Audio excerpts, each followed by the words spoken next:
Will, just looking through your journey, I mean, you were here when it wasn't really that fun, and then the fun arrives, and you kind of had to sit down and watch from afar. How tough was that for you last year to not be a part of that? I mean, you were a part of it, but not be a part of it on the court.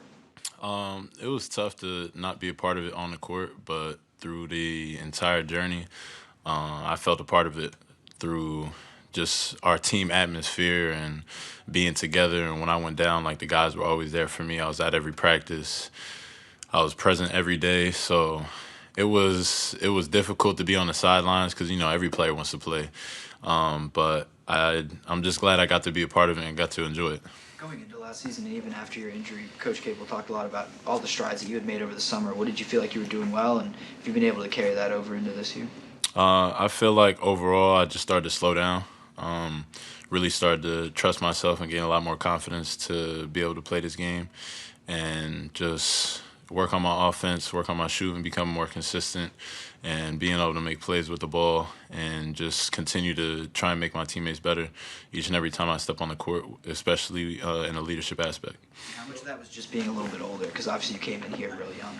A lot of it was just being a little bit older, just gaining experience and maturation. They say experience is the best teacher, and getting those years under my belt, especially even at a younger age, has helped me a lot and helped me mature in a lot of ways. Well, one of the things I've always heard about you, I'm not trying to embarrass you, but people always say that you're coachable. Mm-hmm. Other than your basketball skills, where did all that coachable attitude come from? I believe I'm a listener. I know that my parents instilled that in me. I always like to think that somebody that I'm talking to knows something I don't. I'll never put it past them. And so just being a learner and receptive to constructive criticism and things like that, just being open to other people's thoughts and opinions allows you to change like who you are and look in the mirror and see certain things. What has Coach Capel done or said to you that maybe help you improve your game? Just talking to me about trust myself and being able to continue to put work in to elevate my game and, play with confidence, play hard, play to your strengths, and just continue to instill that confidence within me. Well, obviously, couldn't play last year. What are you going to notice different about your game from the last time we saw you on the court? I would think last time you guys saw me on the court, I was a lot more hesitant. I think that I am taking that out of my game to become more quick, more decisive within my decisions. And like I said, trusting myself, trusting my teammates to make the right plays, and putting the work in enough to trust those skills and make them instincts. I think that's probably the biggest leap and bounds that I've made in my game. Well, last time I saw you play, I saw you as an energy guy. You brought defense, you brought rebounding. You were that guy that makes sure you cleaned up a lot of things on the rest of the team. What have you improved as far as offense? What have you focused on to say, hey, when the ball's in my hands or we have the ball, what is your presence going to be on the court? It all depends, like what the team needs in that moment. If they swing me the ball, they need me to knock down an open shot, I'm gonna knock it down. If they swing me the ball and I gotta attack the gap and make a play, throw a lob to Fed and a dunker, kick it out to the corner, I'm gonna do that. I'm on the court to make plays, just like any other play on the court.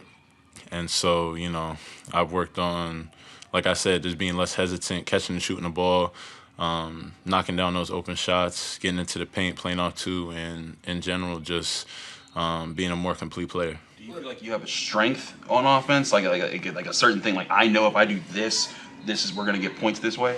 I definitely know that. Like I said, talking into the off season, definitely working on just knocking down open threes in general. I know that was a weakness of mine coming in, and then just working on that and getting into the mid-range, playing within the mid-post. I love doing that, so I think we'll get a lot of points doing that. Well, did you ever consider transferring this offseason? I mean, you're getting up there in age and everything, and you might be a starter here, you might not, but did you consider maybe looking elsewhere? No, I didn't consider looking elsewhere. I am where my feet are, so when I wake up in the morning and I talk to the coaches and I got new guys coming into the team, I'm where I'm at now, so I didn't have my eyes elsewhere. That loyalty's kind of rare in today's era of college basketball, especially when you miss a whole season, you might as well miss 3 seasons in this era of college hoops. Where do you get that loyalty from? Just thinking about a perspective thing within your life. You know, a lot of people think the grass is greener on the other side, but I know it's greener where you water it. You know, some people transfer out and they do better. Some people transfer out and you never hear from them again, and it just you can never guarantee where you're gonna end up at. And so I got full trust and full faith in my decisions and where I put my energy into. So I know if I feed myself within my environment, I'll grow. It's going to be a different team this year. I was wondering about those 3 new guards, the 2 freshmen and Ish. What have they been doing so far? They've been great. I've known Ish for a while. I played EYBL with him with Team Durant for a couple years, and so bringing him in was nice. Bub, J Lo, all those guys. I got a lot of faith in them. I got a lot of faith in them, and I believe in their abilities. They've shown me a lot just since they first stepped on campus. Would it be fair to say you helped bring Ish here because of that past relationship? Did you reach out to him when you saw he was in the portal? I didn't reach out to him when I saw he was in the portal, but when I saw he had interest, talked to him a little bit. I don't know how much that affected his decision or swayed him, because I feel like in my eyes, I wouldn't have to talk to him. Just seeing what we did last year, talking to the coaches, talking to Cape, and talking to some of the other players too. I just feel like you got to know, where you want to come. And when he came on his visit, he stayed with us. So I think that played a little bit of part of it, but at the same time, it was his decision. How much of what you guys have talked about, whether it's from players or from coaches to players, et cetera, about carrying over things that you guys learned last year, not just on the court, but also like off the court, how you guys carry yourself, how you guys operate week to week, day to day? Mm-hmm. How much of that have you guys talked about? Like, especially you as a veteran, you've been here along with the other guys like Blake and even some of the younger guys like Fetty. How much has that been talked about, what you guys have to do? That's been talked about since the jump. I think that carrying over what we did last year, how we carry ourselves on the court, how we carry ourselves on the court, and how we do anything is how we do everything. So we try and stick to a disciplined schedule. We try and make sure we're on time. Coach has our pillars, showing up, making no excuses, appreciating what we have. And those pillars are some things that we live by as a Pitt basketball program. And, every guy who comes through here, we try and instill that into them. What are those pillars? We show up, we keep our promises, we make no excuses, we appreciate what we have. How's this team going to be different on the court considering the guys that you lost from last year? I think that we played in Greece. I mean, not Greece. We played in Spain. We've had our practices, and so I think it's a dynamic that I can't explain to you. You're just gonna have to see.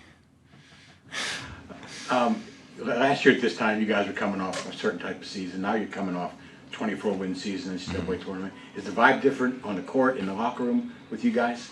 I think that at the start of the season last year, nobody believed in us, and I'm not sure how it is within the preseason rankings, media, anything like that. But we have instilled belief in us, because even guys going down last year, and we had a lot of questions being asked about us. And so just to come together and instill that confidence within ourselves, to project that out to the world, was something that was great. So when we walk into the gym, we walk onto the court, we step off the court, we walk with our heads high. So. Well, does it feel like this team's younger? I mean, obviously it is, but did you notice that youth on this team compared to last year, where there are a lot of guys in their early 20s? Mm-hmm. I think that I wouldn't call it youth. I would just call it a different type of energy. I think that the guys that we have coming in, even the freshmen, they're very mature, and we're just trying to continue to lead them and continue to gel and create that chemistry on the court. Well, I mean, you've been cleared since about June to be playing basketball. I mean, a lot of players will say the mental aspect is the hardest part about coming back and playing. What's your mental journey been like just coming back? I think that's definitely the hardest part, coming back from injury. And even the first question I answered about just being on the sidelines and watching how that affects you mentally. I think that in general, just appreciating being able to get back onto the court, because you never know, if surgery could have went bad and I could have never played again. And so to even be out here still to this day and being to be able to play at this high level and not really feel any changes within my game or my body has helped me a lot. And I think like the mental side of it is definitely the hardest part, but just pushing through it is once you see a brighter day, it's all worth it. Well, you guys last year set records as far as how many 3-pointers were made for the program, and that was a huge part of what kept you guys in games and won you guys games. Is that level of shooting something you guys plan to keep up this year, or do you guys have plans to find other ways to get your points just based on different game situations? I think that however we score the ball is what we see within our offense. And I think that level of 3-point shooting will still be there. But we also have size and athleticism to get to the rack and punish people at the rim. And so I think that's going to be used to our advantage to be able to do both. And yeah. What's the confidence level in your foot? 100%. I don't feel any pain. I don't have any, like I said, I don't have any aches, pains, none of that. It was, like I said, it was a blessing just to be able to get back onto the court and feel that way, because you don't know how your foot will heal or how an injury will heal, but I got 100% confident in it. Papa Conte for the year. I mean, you had the unfortunate experience in missing all last year. How do you keep him doing well and just having a good mindset going forward, even though he has to deal with injury right now? I talked to my trainer about that actually. He told me, make sure you keep an eye on Pop. Like, you know how it feels to sit out for an entire year and watch and be on the sidelines, and so just stay in his ear a little bit, talking to him about his mental and keeping his head on his shoulders, keeping him focused and striving to be prepared for the next year and continue to work hard coming back.